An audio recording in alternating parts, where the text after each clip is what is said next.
Visakha వాజీ news కి స్వాగతం. నా పేరు మీనా కొంతల. ముందుగా వాజీ హెడ్లైన్స్ చూద్దాం. వేసవి దాహర్తి నుంచి మూగ ప్రాణులను సంరక్షణ కల్పించాలి. జీవీఎంసీ అధికారుల విజ్ఞప్తి.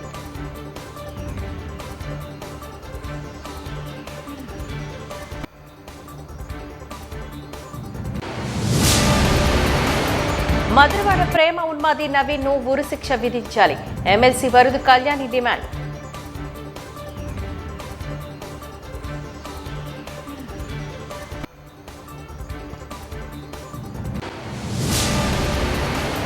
అవయవదానం చేసి మరణించి చిరంజీవుడైన శ్రీ ఆశీష్ దాత కుటుంబాన్ని అభినందించిన ఎంజీఎం హాస్పిటల్ యాజమాన్యం.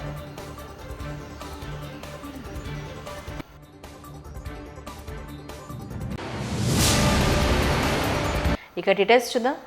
వేసవి కాలంలో మూగజీవుల దాహార్తిని తీర్చేందుకు గాను ప్రతి ఒక్కరూ ముందుకు రావాలి అంటూ జీవీఎంసీ అదనపు కమిషనర్ ఆర్ సోమనారాయణ పేర్కొన్నారు. సోమవారం ఆయన జీవీఎంసీ ప్రధాన కార్యాలయం సమావేశ మందిరంలో జీవీఎంసీ పరిధిలో గురుద్వారా జంక్షన్ నుంచి వచ్చిన యానిమల్ వెల్ఫేర్ యాక్టివిటీ అనే జంతు ప్రేమికులను జీవీఎంసీ తరపున ఐడి కార్డులను జీవీఎంసీ అదనపు కమిషనర్ డివి రమణమూర్తి, ప్రధాన వైద్యాధికారి డాక్టర్ ఈఎన్వి నరేష్ కుమార్తోని కలిసి అభినందించారు. ఈ సందర్భంగా అదనపు కమిషనర్ మాట్లాడుతూ వేసవిలోని నగరంలోని ప్రజల దాహార్తి తీర్చేందుకు గాను పలుచోట్ల చలివేంద్రాలను ఏర్పాట్లు చేయడం జరుగుతుందని, అలాగే మనపై ఆధారపడి జీవించే మూగజీవాలైన పశువులు, కుక్కలు, పక్షులు మొదలైన వాటికి దాహార్తిని తీర్చేందుకు జీవీఎంసీ కృషి చేస్తోంది అంటూ పిలుపునిచ్చారు. సీతమ్మధార గురుద్వారా జంక్షన్ నుంచి యానిమల్ వెల్ఫేర్ యాక్టివిటీ అనే జంతు ప్రేమికులు ముందుకు వచ్చారని, వారికి జీవీఎంసీ ఐడి కార్డులను జీవీఎంసీ అందించిందని తెలిపారు. వారు నగరంలో నిర్దేశించిన 300 చోట్ల జంతువులకు, పక్షులకు, కుక్కలకు నీటి తోట్లతో పాటు ఆహారాన్ని స్వచ్ఛందంగా అందిస్తారని, నగర ప్రజల నుంచి ఎటువంటి అభ్యంతరాలు లేకుండా సుప్రీంకోర్టు మార్గదర్శకాలకు అనుగుణంగా నిర్దేశించిన ప్రాంతాల్లో వారు ఆహారాన్ని, నీరు అందిస్తారని వారు పేర్కొన్నారు. విశాఖపట్నంలోని మేము ఇప్పుడు జీవీఎంసీ వాళ్ళ సపోర్ట్తోని యానిమల్ వెల్ఫేర్ గురించి ఎలాగ మనం దీన్ని ఎన్హాన్స్ చేయగలం అన్న ఆలోచనలో ఉన్నామండి. మేమందరం దానికే వచ్చాము. ఇవాళ ఇక్కడ మాకు ఫీడర్ కార్డ్స్, యానిమల్స్కి ఫీడ్ చేసే ఒక ఫీడర్ కార్డ్ అనేది ఇప్పించండి అని రిక్వెస్ట్ చేశాము. ఇది జస్ట్ మేము అడిగిన ఫ్యూ డేస్లోనే మా రిక్వెస్ట్ని ఆనర్ చేసి మాకు ఇలా పిలిపించి మా అందరికీ ఫీడర్ కార్డ్స్ ఇప్పించారు. యానిమల్స్ అనేది ఎస్పెషలీ కమ్యూనిటీ యానిమల్స్, డాగ్స్ అనేవి మన మీద పూర్తిగా డిపెండ్ అయి ఉన్న యానిమల్స్. మిగిలిన యానిమల్స్ లాగా పిల్లిలాగో మేకలాగో ఏది పడితే అది తినలేవు. వాటికి పూర్తిగా మన మీద ఆధారపడి మన దయా కరుణ మీద ఆధారపడి ఉన్న యానిమల్స్ డాగ్స్. సో ఈ సమ్మర్ సీజన్లోని వాటికి నీట్గా కానీ ఫుడ్కి కానీ అన్ని ప్రాబ్లం అవుతాయనేసి మేము ఫస్ట్ వాటర్ బౌల్స్ ప్రాజెక్ట్ మొదలుపెట్టాము. దాంతోపాటు ఫీడ్ చేస్తూ ఉంటాము రెగ్యులర్గా. కాకపోతే ఫీడ్ చేస్తున్నప్పుడు చాలా హెరాస్మెంట్ ఫేస్ చేస్తూ ఉంటాం పబ్లిక్ నుంచి. ఇక్కడ పెట్టద్దు, మీరు పెట్టడం వల్లే అవి అగ్రెసివ్ అయిపోతున్నాయి, అవి చాలా మితిమీరిపోతున్నాయి, ఇలా అటాక్ చేస్తున్నాయని. కానీ వాస్తవం ఏంటంటే ప్రేమతోని మనం దాన్ని యాక్సెప్ట్ చేసి మన కమ్యూనిటీ యానిమల్ మీద మనకు రెస్పాన్సిబిలిటీ ఉందని గుర్తించి వాటికి మనం ప్రేమతోనే గెలుచుకోగలం ఎప్పుడైనా. వాటికి అంతే హక్కు ఉంది మనలాగే భూమి మీద, మన రోడ్ల మీద ఉండే హక్కు ఉంది. వాటిని ఇక్కడ నుంచి తీసేయండి, తొలగించేయండి అని చెప్పే హక్కు మనకి లేదు ప్రజలుగా. ప్లస్ యానిమల్ రూల్స్ కానీ ఏది కూడాను వాళ్ళకి అనుకూలంగా ప్రొటెక్టివ్ రూల్స్, రెగ్యులేషన్స్ ఉన్నాయి. అది అందరూ తెలుసుకోవాలి. సుప్రీంకోర్టు రూల్స్ ఉన్నాయి, AWBI Animal Welfare Board of India ఇచ్చిన రూల్స్, రెగ్యులేషన్స్ బట్టి కూడా మాకు ఇక్కడ వద్దు, ఇది కరిచేస్తున్నాయని చెప్పే లేదండి. ఇప్పుడు కొత్తగా ఇవన్నీ వింటున్నామండి. ఒక 30 సంవత్సరాల క్రితం ఇది లేదు. ఎందుకంటే ఇప్పుడు స్వచ్ఛ భారత్ అని, అర్బనైజేషన్ అని, మనం ఊరికే అపార్ట్మెంట్ కాంప్లెక్స్లని ఎక్కడ పడితే కట్టి పడేస్తున్నాం. అవి ఎక్కడికి వెళ్ళిపోతాయి? కనీసం ఒక మదర్ డాగ్కి దాని పిల్లల్ని డెలివర్ చేసి దాని బేబీస్ని నర్స్ చేసే అవకాశం కూడా లేదు. అంత దుస్థితి. రోజు రోడ్ల మీద వెళ్ళి మేము వాటిని ఫీడ్ చేసి వాళ్ళ కష్టాలు చూసి వాటి ట్రీట్మెంట్లు చిన్నవి చేసి, రెస్క్యూ ఏదైనా కాల్స్ ఉంటే అడ్రస్ చేసి, అడాప్షన్స్కి ఏమైనా పెట్టి ఎన్ని రకాలుగా వాటి జీవితాలని మెరుగుపరచగలము, మన సహజ జీవులు అని చెప్పి వాటికి బేసిక్ డిగ్నిటీ ఎలాగ ఇవ్వగలమని చాలా మేము దాని మీద వర్క్ చేస్తున్నాం. సో నా నుంచి ఒక రిక్వెస్ట్ ఎవరికైనా సరే, ఇప్పుడు వచ్చేది ఎండాకాలం. సో ప్రతి ఒక్క మూగజీవి, ఏ కమ్యూనిటీ యానిమల్ ఏదైతే ఉంటుందో వాటి షెల్టర్ కోసం అవి మన వెహికల్స్ కింద పడుకోవడం, లేకపోతే మన దగ్గర షెల్టర్ కోసం మన అపార్ట్మెంట్, మన సెల్లార్లోనో, మన ఇంటి దగ్గర నీడ కోసం వస్తాయి. సో దయచేసి వాటిని తరమకండి. మనమే ఎండాకాలం డీహైడ్రేట్ అయిపోయి ఎండలు తట్టుకోలేక అవస్థపడుతున్నాము. పాపం మూగజీవాలు, మనం మనుషులు రష్లో వాటి ప్లేసెస్ని ఆక్రమించుకున్నాము. సో ఇప్పుడు ఒక మొక్క లేదు, ఒక నీడ లేకుండా అయిపోయాయి. వాటికంటూ ఎక్కడ ఉంటుంది ప్లేస్? ఇంకొక మాట ఏంటంటే, ఇప్పుడు మీ 4-వీలర్ ఎక్కడైనా మీరు పార్క్ చేసినా, మీ పార్కింగ్ యార్డ్లో అయినా ఒకసారి కింద చూడండి, ఏదో ఒక యానిమల్ పడుకొని ఉండొచ్చు. సో మనం కావాల్సుకొని ఏమి యాక్సిడెంట్స్ అయితే చెయ్యము, పొరపాటున జరుగుతూ ఉంటాయి. ఒకసారి మనం వెహికల్ తీసే ముందర ఏవైనా జంతువు దాని కింద ఉందేమో అన్నది ఒకటి చూడండి. ఇది నా పర్సనల్ రిక్వెస్ట్ ప్రతి ఒక్కరికి. ఎందుకంటే మేము ఎన్నో కేసెస్ హ్యాండిల్ చేస్తూ ఉంటాము, ఎస్పెషల్లీ ఇలాగ కార్లు వెళ్ళిపోవడం చేయడం. సో నా నుంచి, మా ఫీడర్స్ అందరి దగ్గర నుంచి మా ఈ రిక్వెస్ట్ అండి, దయచేసి కొంచెం డ్రైవింగ్ చేసేటప్పుడు, వెహికల్స్ తీసేటప్పుడు చూడండి, వాటికి ఎండాకాలంలో షెల్టర్ ఇవ్వండి, కుదిరితే ఇంత ముద్దు పెట్టండి, వాటర్ పెట్టండి. ఈ కుక్కలకు సంబంధించి అనేక రకాలైన కార్యక్రమాలు మనం చేపట్టడం జరుగుతుంది. వ్యాక్సినేషన్ చేస్తున్నాము, అలాగే స్టెరిలైజేషన్ చేస్తున్నాము. ఇవన్నీ చేస్తూ ఉన్న మనకి యాజ్ పర్ సుప్రీంకోర్టు గైడ్లైన్స్ ప్రకారము మనకి ఎక్కడైతే ఈ డాగ్స్ ఉంటాయో వాటిని అన్ని రకాలుగా వ్యాక్సినేషను, స్టెరిలైజేషన్ చేసిన తర్వాత వాటి నివాస ప్రాంతాల్లోనే వాటిని వదిలి వాటిని మనం సంరక్షణ చేస్తూ ఉంటాము. అయితే దీనికి సంబంధించి జంతు ప్రేమికుల సంఘం అందరూ కూడా, యాక్టివిస్టులు అందరూ కూడా దానికి ఫుడ్ అక్కడక్కడ ఇస్తూ ఉంటారు. అయితే దాన్ని కొంచెం రెగ్యులేట్ చేయాలి. ఇప్పుడు మనం గుంటూరు ఇన్సిడెంట్ తీసుకున్నట్లయితే ఒక డాగ్ అగ్రెసివ్గా అది ప్రవర్తించి ఒక చైల్డ్ని ప్రాణం పోవడం జరిగింది. ఇటువంటి ఇన్సిడెంట్లు ఎక్కడ కూడా జరగకుండా ఉండడం కోసం రాష్ట్ర ప్రభుత్వం తక్షణమే ఆదేశాలు ఇచ్చారు. దానికి అనుగుణంగా మనము ఈ కుక్కలకు సంబంధించి ఏదైతే మనకి ఫుడ్ ఎవరైతే ఇస్తుంటారో ఆ యాక్టివిస్టులందరినీ కూడా అందరితో మాట్లాడి వారికి ఐడి కార్డ్స్ ఇవ్వడము, అట్లాగే ఎక్కడెక్కడైతే ప్లేసెస్ ఉంటాయో, అంటే కొన్ని ప్లేసెస్లో మన ఫుడ్ ఇవ్వాల్సిన ప్లేస్లు ఉంటాయి, ఇవ్వకూడని ప్లేస్లు ఉంటాయి. అటువంటివన్నీ కూడా వారితో డిస్కస్ చేసి ఒక రెగ్యులేషన్ చేస్తున్నాము. ఇదంతా కూడా వారందరినీ కూడా ఎక్కడెక్కడ ఫుడ్ ఇవ్వాలి, ఎక్కడెక్కడ మనము ఇవ్వకూడదు, ఇవన్నీ కూడా ప్లేసెస్ని మనం ఐడెంటిఫై చేయడము.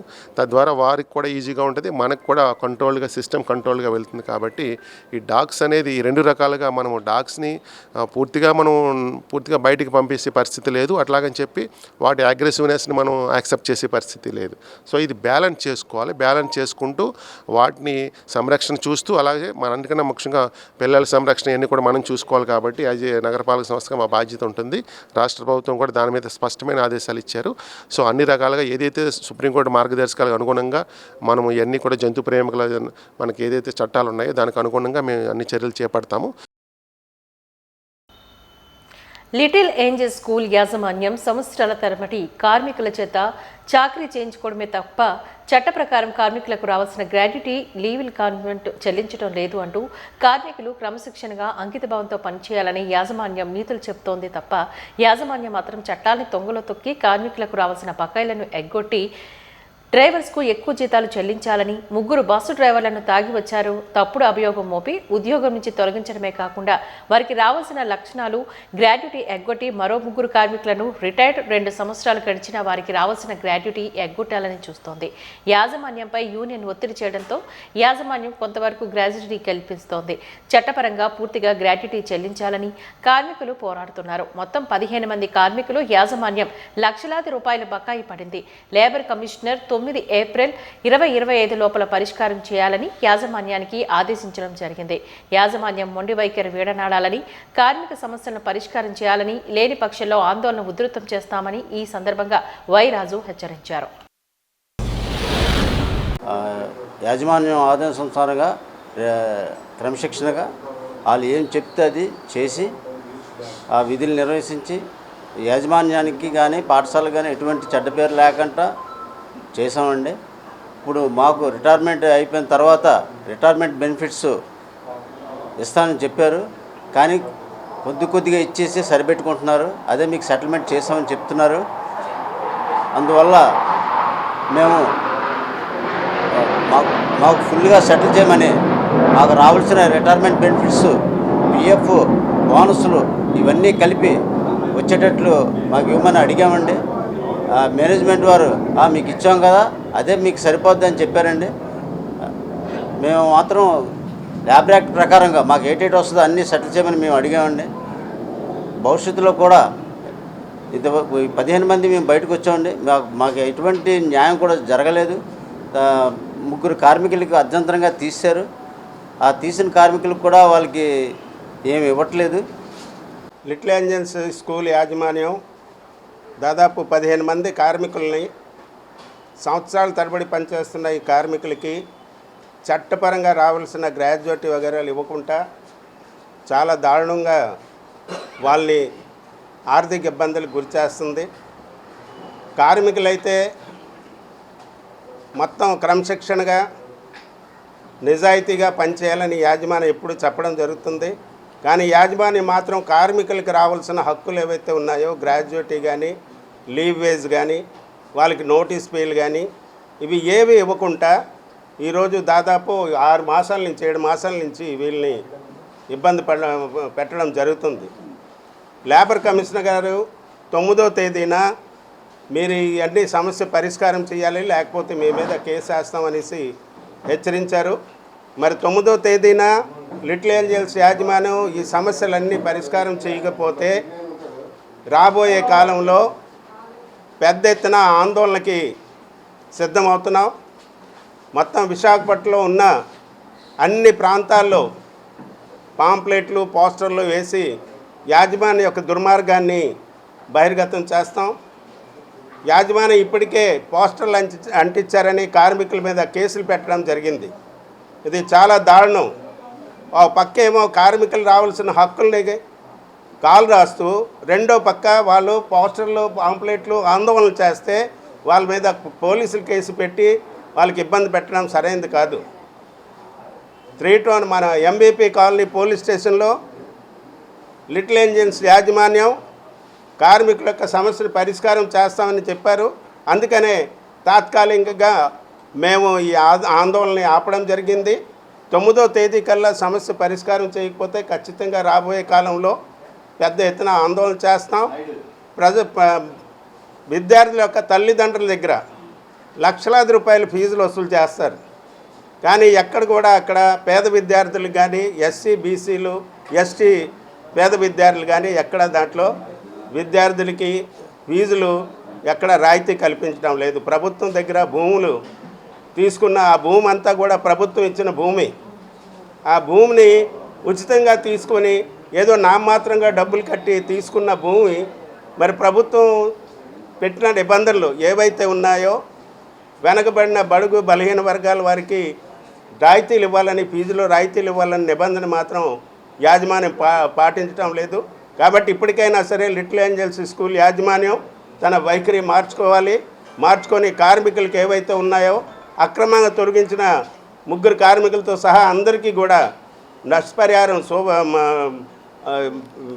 సర్వీస్ కాంపెన్సేషన్ వగైరా చెల్లించాలని సందర్భంగా డిమాండ్ చేస్తున్నాం. ఏప్రిల్ 7వ తేదీ ప్రపంచ ఆరోగ్య దినోత్సవాన్ని పురస్కరించుకొని కేజీహెచ్ ఓపీ గేట్ వద్ద ప్రజా ఆరోగ్య వేదిక జన విజ్ఞాన వేదిక సంయుక్త ఆధ్వర్యంలో నిరసన ధర్నాకు చేపట్టారు. ఈ సందర్భంగా వేదిక సభ్యులు శేష్ కుమార్ మాట్లాడారు. ఆరోగ్య రంగాన్ని ప్రభుత్వాలు ఆధ్వర్యాల్లోనే నిర్వహించాలని, ప్రైవేటు పనులు చేయకూడదని డిమాండ్ చేశారు. ప్రభుత్వం నూతనంగా ప్రవేశపెట్టిన 4P విధానంపై మండిపడ్డారు. పేదలకు ఆరోగ్య భరోసాని కల్పించాల్సిన ఆవశ్యకత ఎంతైనా ఉంది అంటూ వెల్లడించారు.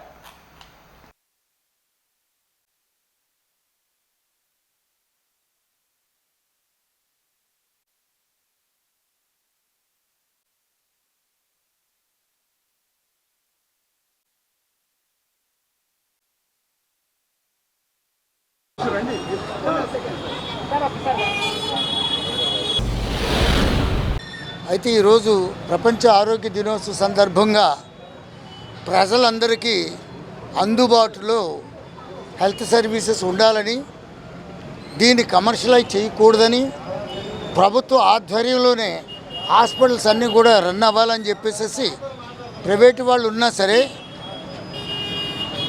పీపీపీ అనే మోడ్ని పీ అనదర్ పీ కూడా యాడ్ చేశారు ప్రభుత్వం వారు. అయితే పబ్లిక్ ప్రైవేట్ పార్ట్నర్షిప్ అనేది 3 Pలకి సంబంధించింది. మరి ఇంకో పీ ఏమో ప్రజలు అనేటటువంటి పదం కూడా పెట్టారు. కానీ పబ్లిక్ ప్రజలకి తేడా ఏంటో నాకు తెలియలేని పరిస్థితి అయింది. ఏది ఏమైనా సరే ఆరోగ్యం అనేటటువంటిది ప్రభుత్వ ఆధీనంలోనే ఉండాలి. ప్రైవేట్ హాస్పిటల్స్, నర్సింగ్ హోమ్స్ వారి మట్టుకు వాళ్ళు చేసుకోవచ్చు. కానీ ఉన్నటువంటి ప్రభుత్వ ఆసుపత్రులన్నీ కూడా ప్రభుత్వమే నిర్వహించాలి. దానికి బడ్జెట్ 1.45 ఉన్నటువంటి బడ్జెట్ని కనీసం 4%కి టోటల్ బడ్జెట్లో పెంచాలని చెప్పేసి నేను ఈ సందర్భంగా కోరుతున్నాను.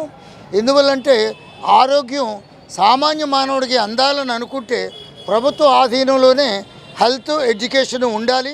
కానీ రెండింటిని కమర్షియలైజ్ చేయకూడదని చెప్పేసి ఈ సందర్భంగా మేమంతా కూడా ప్రభుత్వానికి విన్నవించుకుంటున్నాం. కాబట్టి ఇది దృష్టిలో పెట్టుకొని ఉన్నటువంటి ఆసుపత్రులన్నింటినీ కూడా ఏ ప్రభుత్వ ఆసుపత్రులు అయితే ఇప్పుడు మెయింటైన్ అవుతున్నాయో వాటి కమర్షియలైజ్ చేయకుండా, ప్రైవేట్ పరం చేయకుండా ప్రభుత్వ ఆధీనంలో ఉంచాలని చెప్పేసి మేము మరీ కోరుతున్నాం. ప్రజా సమస్యల పరిష్కార వేదిక పబ్లిక్ గ్రీవెన్స్ రెడ్రెసల్ సిస్టంలోని వచ్చిన అర్జీలకు గాను అత్యంత ప్రాధాన్యతతోని తక్షణమే ఓపెన్ చేసి అర్జీల పరిష్కారానికి ప్రత్యేక ప్రాధాన్యతనివ్వడంతో పాటు అధికారులు పూర్తి స్థాయిలో విచారణ చేపట్టి పునరావృతం కాని విధంగా సంతృప్తికరమైన నాణ్యమైన పరిష్కారం చూపాలి అంటూ జిల్లా కలెక్టర్ ఎంఎన్ హరీందర్ ప్రసాద్ జిల్లా అధికారులను ఆయన ఆదేశించారు. ప్రజా సమస్యల పరిష్కార వేదిక కార్యక్రమం సోమవారం ఉదయం కలెక్టర్ కార్యాలయ సమావేశ మందిరంలో కలెక్టర్ అధ్యక్షతన నిర్వహించబడింది. ఈ సందర్భంగా కలెక్టర్ జిల్లాలోని వివిధ ప్రాంతాల నుంచి విచ్చేసిన ఫిర్యాదుదారుల నుంచి అర్జీలు స్వీకరించి వారితోని స్వయంగా మాట్లాడి ఫిర్యాదుదారుల సమస్యలను తెలుసుకుని పూర్తి స్థాయిలో పరిష్కరిస్తాము అంటూ వారికి భరోసాను కల్పించారు. ప్రజల నుంచి జిల్లా కలెక్టర్తో పాటు జిల్లా joint collector K Mayur Ashok, జిల్లా రెవెన్యూ అధికారి Bhavani Shankar, GVMC additional commissioner Varma వినతులు స్వీకరించారు. ఈ సందర్భంగా కలెక్టర్ మాట్లాడారు. ప్రజా ఫిర్యాదుల పరిష్కార వ్యవస్థ కార్యక్రమానికి విచ్చేసిన అర్జీదారుడు పూర్తి స్థాయిలో సంతృప్తి చెందేలా సత్వరమే శాశ్వత పరిష్కారానికి చర్యలు చేపట్టాలి అంటూ జిల్లా అధికారులను ఆయన ఆదేశించారు. జిల్లా స్థాయి అధికారులు తప్పకుండా అర్జీదారులతో మాట్లాడి సమస్య పూర్వపరాలు తెలుసుకుని సరైన పరిష్కారం చూపాలి అని, అందువల్ల అర్జీలు పునరావృతం కాకుండా ఉంటాయని జిల్లా కలెక్టర్ హితవు పలికారు.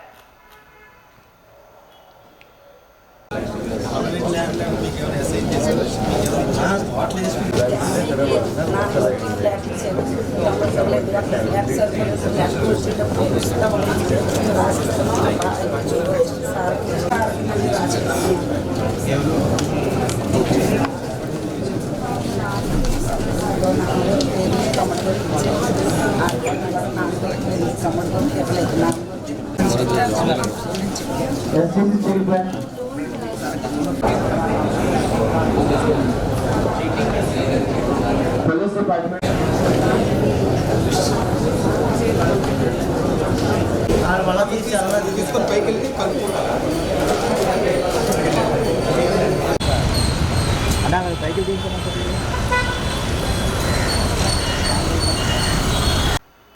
రోబోటిక్ విధానం ద్వారా మోకాల సమస్యను నయం చేసే మిస్సో ఆర్థో సర్జికల్ రోబోట్ను నగరంలోని మెడికవర్ హాస్పిటల్లో ప్రారంభించారు.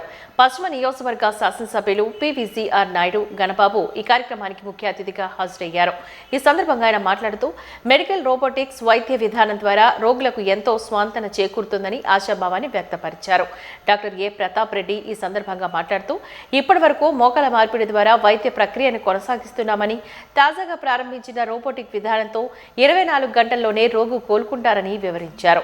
మోకాల మార్పిడి చేపట్టిన సందర్భాల్లో కొందరు భయపడతారని, నొప్పి అధికంగా ఉంటుందని, వృద్ధాప్యంలో ఎటువంటి సమస్యలు ఉంటాయోనని, మానసికంగా కూడా కలత చెందుతారని, అయితే రోబోటిక్ విధానం వల్ల అటువంటి కలత ఉండదని హితవు పలికారు. డాక్టర్ గంగవరపు శ్రీధర్ ఈ సందర్భంగా మాట్లాడుతూ మోకాల మార్పిడి నిర్వహించిన అనంతరం ఇతర సమస్యలు తలెత్తే అవకాశం ఉన్నందున ఐసీయూలోనే ఉంచుతామని, రోబోటిక్ విధానంతో అలా కాకుండా త్వరితగతిన కోలుకోవచ్చని అన్నారు.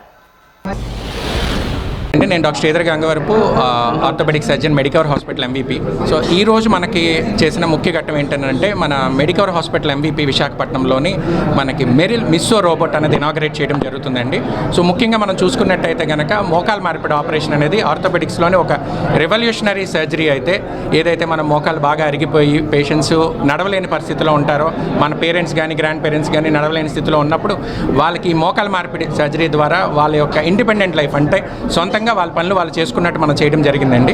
సో అలాగే ఇప్పుడు వచ్చిన లేటెస్ట్ టెక్నాలజీ ఏంటంటే కనుక robotic joint replacement surgery.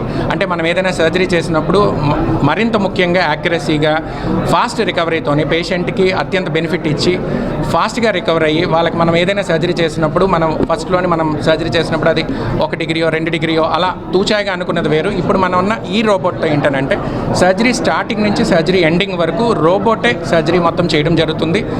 Surgery ఎలా చేయాలి, దాన్ని ఎలాగా 100% పేషెంట్కి రికవరీ ఇవ్వాలనేది మనం సర్జరీ యాజ్ ఆర్థోపెడిక్ సర్జన్ కింద మనం ప్లాన్ చేయడం జరుగుతుందండి. సో ఈ రోబోట్ ముఖ్యంగా మనకు నార్త్ ఆంధ్రాలో మొదటిసారి మన హాస్పిటల్లోనే రావడం జరుగుతుంది.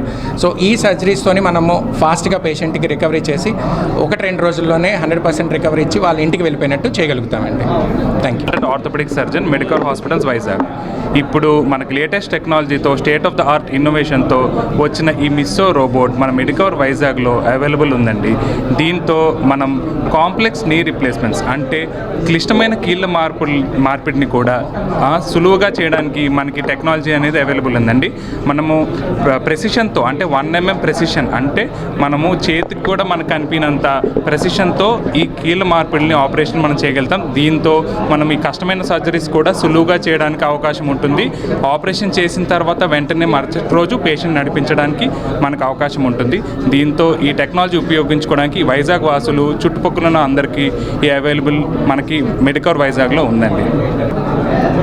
ఇక్కడ ఈరోజు మేము ఆర్థోపెడిక్స్లో ఒక ఇన్నోవేషన్ అని చెప్పొచ్చు. ఎందుకంటే ఇక్కడ రోబో లాంచింగ్ ఈరోజు. సో ఈ రోబో ఏంటంటే ఎస్పెషల్లీ జాయింట్ రీప్లేస్మెంట్ సర్జరీస్కి చాలా వరకు ఉపయోగపడుతుందండి.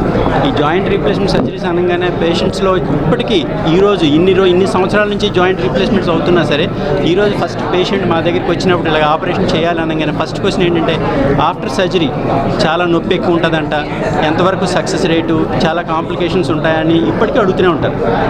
ఎస్పెషల్లీ ఇప్పుడు వాళ్ళకి ఇది రోబో అనేది మంచి ఆన్సర్ అని చెప్తాను. ఎందుకంటే ఈ రోబో వచ్చిన తర్వాత కాంప్లికేషన్స్ రేటు చాలా మటుకు తగ్గిపోతున్నాయి. రెండోది ఆపరేషన్ తర్వాత మెయిన్ అందరూ భయపడేది, చాలామంది ఈరోజు పేషెంట్లు భయపడేది ఎందుకంటే పెయిన్ గురించి. సో సర్జరీ చేసిన తర్వాత నొప్పి ఎక్కువ ఉంటుందని చెప్పి వాళ్ళకి తెలిసిన పేషెంట్స్ ఎవరో చెప్పడం వల్ల ఇప్పటికీ చాలామంది ఆ నొప్పిని భరించుకుంటూ సర్జరీని అవాయిడ్ చేసుకుంటూనే తిరుగుతున్నారు. ఎస్పెషల్లీ ఈ రోబో వచ్చిన తర్వాత పెయిన్ అంటే కన్వెన్షనల్గా అంటే మనం మాన్యువల్గా చేసిన దానికి రోబో ద్వారా చేసిన దానికి పెయిన్ అనేది ఆల్మోస్ట్ 75% తక్కువగా ఉంటుంది.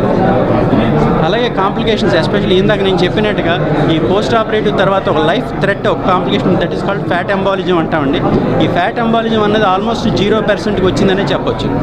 ఇంతకుముందు నీ రీప్లేస్మెంట్ సర్జరీ చేసిన తర్వాత ప్రతి పూట వెళ్ళి పేషెంట్ ఎలాగ ఉన్నారని చెప్పి రోజు ఐసీయూలో పెట్టి చూసుకోవడం, తర్వాత ఐసీయూలో రీప్లేస్మెంట్ సర్జరీ చేసిన తర్వాత పేషెంట్ కోసమనే ఒక 2-3 డాక్టర్ని అపాయింట్ చేసి పేషెంట్ రికవరీ ఎలాగుంది, వేరే కాంప్లికేషన్స్ వస్తున్నాయా లేవా అని చూసుకుంటున్నాం. ఆ ఐసీయూలో ఒక రోజంతా ఉంచడం జరుగుతుంది. ఇప్పుడు రోబో వచ్చిన తర్వాత ఏంటంటే పేషెంట్ని డైరెక్ట్గా రూమ్ షిఫ్ట్ చేసేయడం, మరుసటి రోజు నడిపించడం, 3వ రోజు ఇంటికి పంపించడం జరుగుతుంది. సో అంత అడ్వాంటేజ్ ఉంది ఈ రోబోతోని. ఎస్పెషల్లీ సిటీస్లో చాలా రోబోస్ ఉన్నాయి కానీ ఇదేంటంటే ఇప్పుడున్న వాటిలో లేటెస్ట్ రోబో అండి. ఎలాగంటే మన ఫోన్స్లో కూడా ఎలాగైతే సాఫ్ట్వేర్ అప్లోడ్ చేసుకుంటుంటామో అలాగే ఈ రోబో కూడా సాఫ్ట్వేర్ అప్లోడ్ చేసుకోవచ్చు. వేరే రోబోస్ ఉన్నాయి కానీ అది ఇప్పుడు ఏ సాఫ్ట్వేర్ అయితే ఉందో దానికే పనిచేస్తుంది.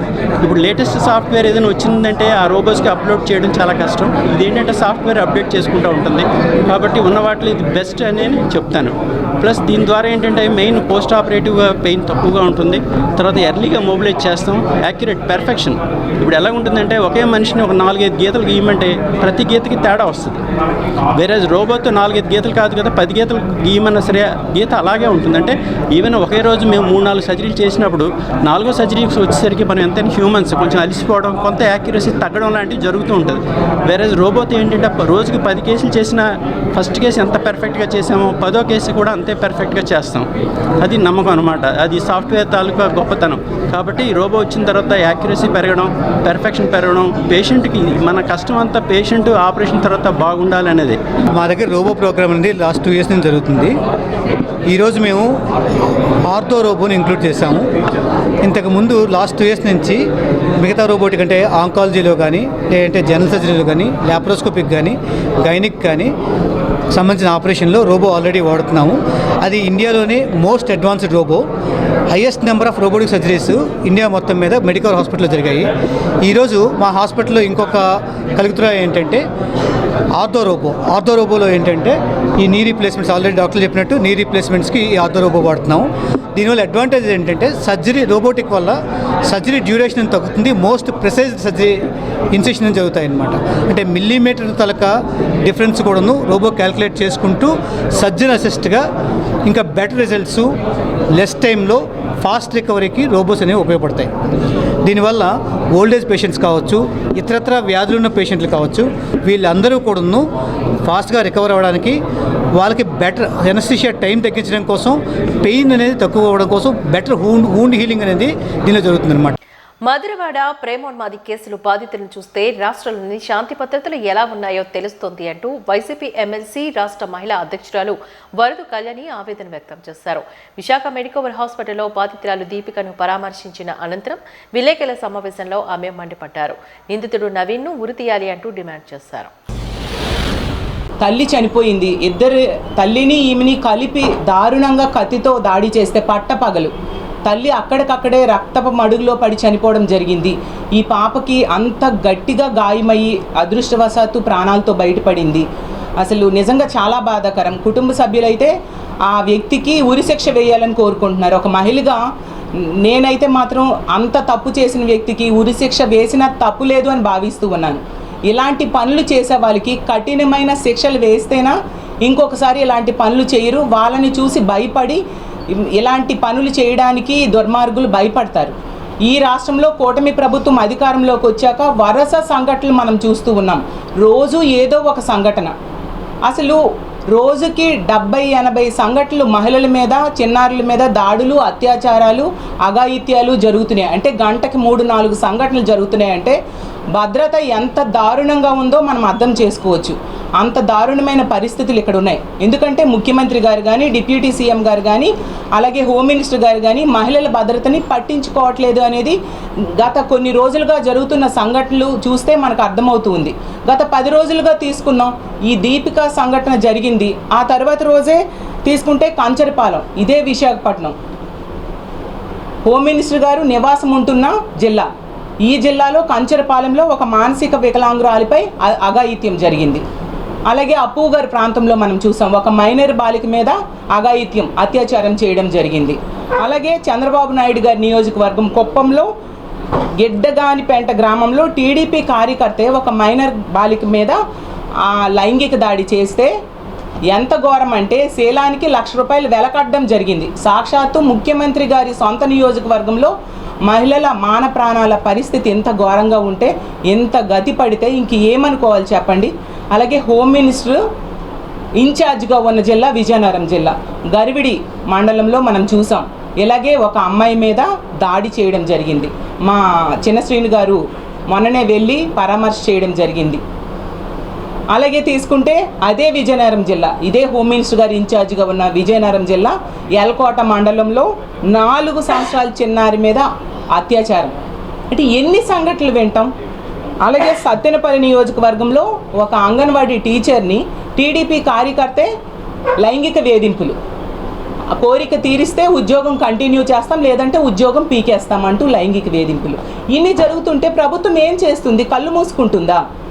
దీని మీద ఏం సమీక్ష చేయరా? చంద్రబాబు నాయుడు గారు ఒక్క సమీక్ష చేశారా? ఇన్ని సంఘటనలు జరుగుతున్నాయి. అసలు ఈ దీపిక సంఘటన అయితే తల్లి అక్కడికక్కడే చనిపోయింది. సమీక్ష చేయాలి కదా. అలాగే తీసుకుంటే మొన్ననే రాజమండ్రిలో మేమందరము వెళ్ళి మా పార్టీ తరఫున ఆ అమ్మాయిని పరామర్శ చేయడం జరిగింది. తర్వాత ఆ అమ్మాయికి కూడా చనిపోవడం జరిగింది. ఆత్మహత్య చేసుకుని ఒక టీడీపీ నాయకుడి వేధింపుల వలన.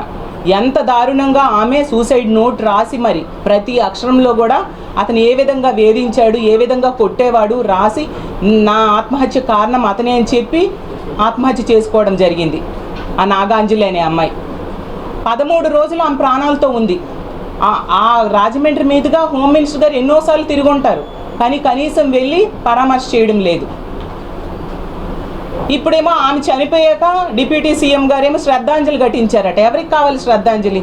ఆమె బ్రతుకున్నప్పుడు వైద్యం ఏ విధంగా అందుతుంది అని ఒక్క ఎంక్వైరీ చేశారా? చంద్రబాబు నాయుడు గారు అయితే అసలు పట్టించుకున్న దాఖలాలే లేవు. అంత దారుణంగా నిర్లక్ష్యం వహిస్తూ ఉన్న పరిస్థితి మనకు క్లియర్గా అర్థమవుతూ ఉంది. జీవీఎంసీ సమావేశ మందిరంలో యథావిధిగా ప్రజా సమస్యల పరిష్కార వేదిక కార్యక్రమాన్ని నిర్వహించారు. జీవీఎంసీ అడిషనల్ కమిషనర్ సోమనారాయణ, ఇతర ఉన్నతాధికారులు అర్జీదారుల నుంచి ఫిర్యాదులను స్వీకరించారు. ఈ సందర్భంగా ఆయా సంబంధిత శాఖల అధికారులకు అర్జీలను అందించి తగు పరిష్కారాలను త్వరితగతిన అందించాలని కోరారు.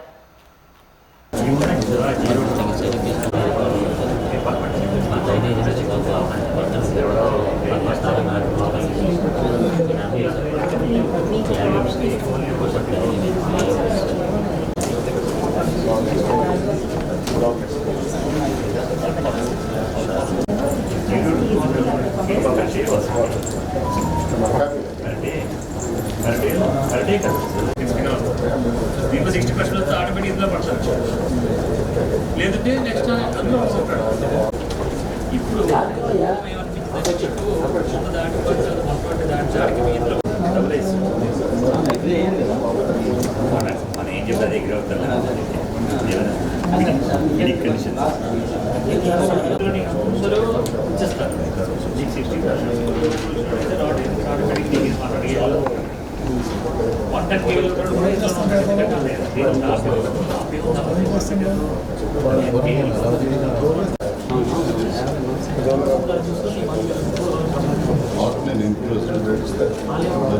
దినదినాభివృద్ధి చెందుతున్న విశాఖ నగరంలో ఆరోగ్య ప్రధానిగా ఉత్తరాంధ్ర జిల్లాల ప్రజలకు అందుబాటులో ఉన్న ఆరిలోవా హెల్త్ సిటీలోని మెర్సీ మల్టీ స్పెషాలిటీ హాస్పిటల్ ప్రారంభించడం స్వాగతించదగిన విషయమని టీడీపీ రాష్ట్ర అధ్యక్షుడు గాజువాక ఎమ్మెల్యే పల్లా శ్రీనివాస్, ఎమ్మెల్సీ బొత్స సత్యనారాయణలు అన్నారు.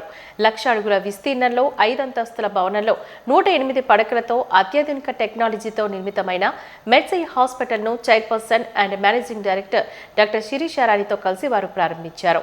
అనంతరం డాక్టర్ శిరీషారాణి మాట్లాడారు. విజయవాడ మెడ్సీ in charge doctor Padmaja, Hyderabad in charge doctor ఆశీష్లో మాట్లాడారు. తెలుగు రాష్ట్రాల్లోని ఆరిలోవా బ్రాంచ్ 8వదని చెప్పారు. తమ హాస్పిటల్లో అన్ని విభాగాల్లో నిర్దిష్టులైన వైద్య బృందంతో చికిత్స అందించడం జరుగుతోందని అన్నారు. ముఖ్యంగా మహిళలకు సంబంధించిన ప్రసూతి వైద్యంతో పాటు ఎల్వీఎఫ్ విభాగాన్ని 5వ అంతస్తులోని నూతన సాంకేతికతతో ఏర్పాటు చేశామని చెప్పారు. అంతేకాకుండా చిన్నపిల్లల వైద్యానికి అన్ని వేళలా వైద్యులు అందుబాటులో ఉంటారని సూచించారు. తల్లిపిల్లల ఆరోగ్యానికి తమ హాస్పిటల్లో ప్రాధాన్యత లభిస్తుందని అన్నారు.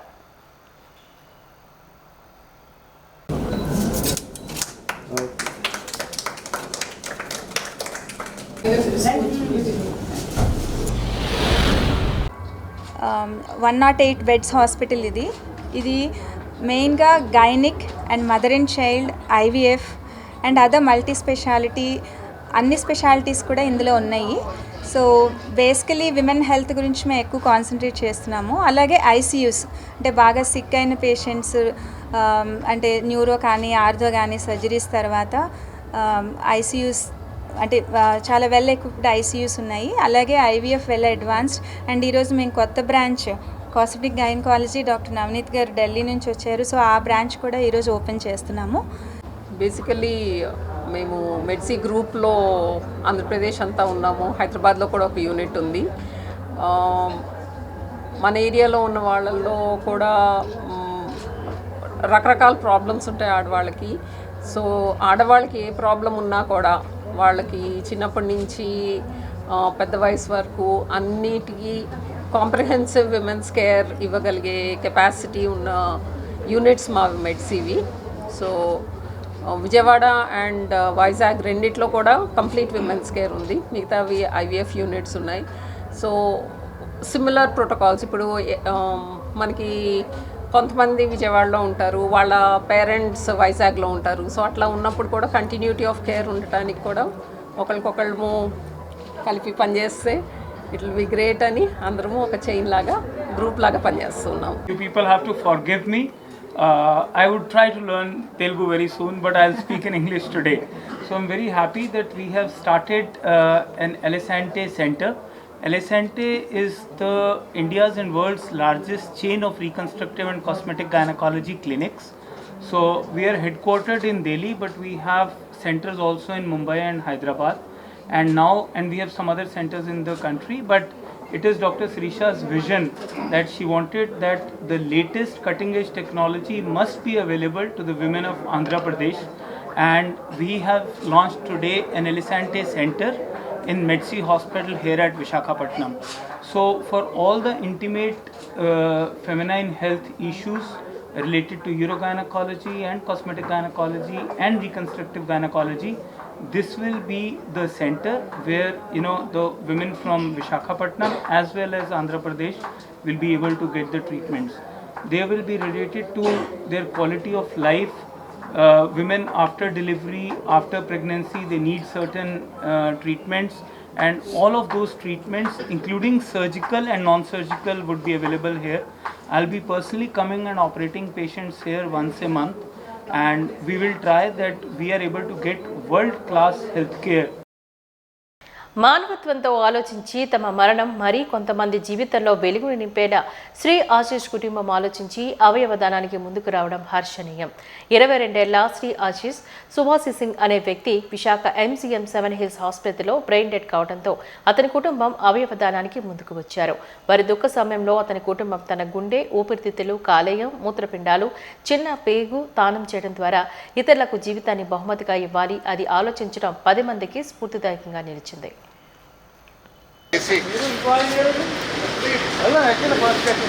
Leave it. Switch on the AC.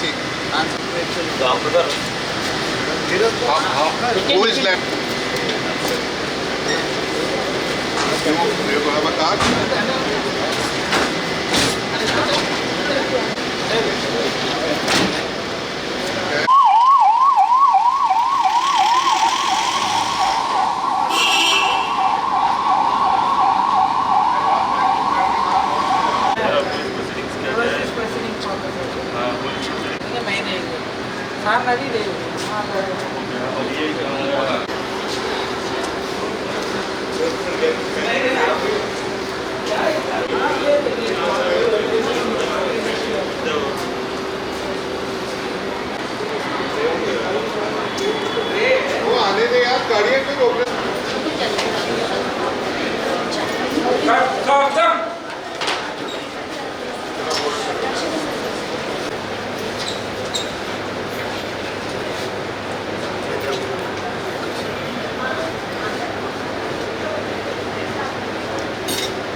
వాజింగ్ news ముగించే ముందు ముఖ్యాంశాలు మరొకసారి చూద్దాం. వేసవి దాహర్తి నుంచి మూగ ప్రాణులను సంరక్షణ కల్పించాలి. జీవీఎంసీ అధికారుల విజ్ఞప్తి.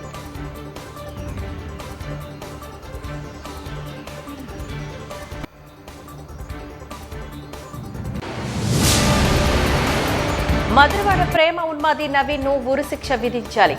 MLC Varudu Kalyani demand.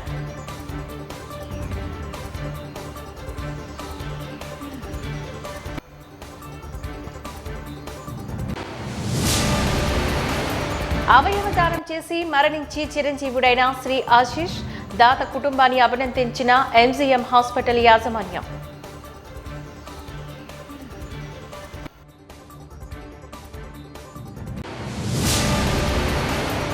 వాజీ news ఇంతటితో సమాప్తం. నమస్కారం.